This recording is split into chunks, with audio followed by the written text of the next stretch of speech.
Kwani hakuna njia nyingine ya kufikisha nyumbani tofauti na hii? Anakuja leo ndio maana nina furaha.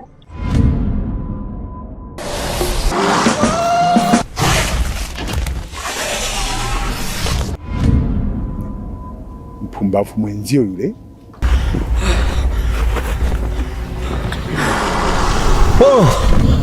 Labda kama hii njia hatutapita, basi turudi nyuma tuingie barabara nyingine ile, na ni mbali kweli.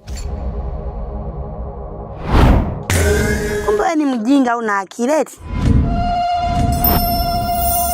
Pia Waswahili walisema, ama kweli ukistaajabu ya Musa haujaona ya Firauni.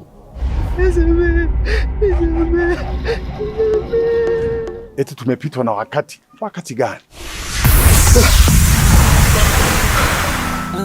Macho yanaona mengi, mengine siri yangu. Dunia tambara bovu, na ndani yake kumejazwa uovu.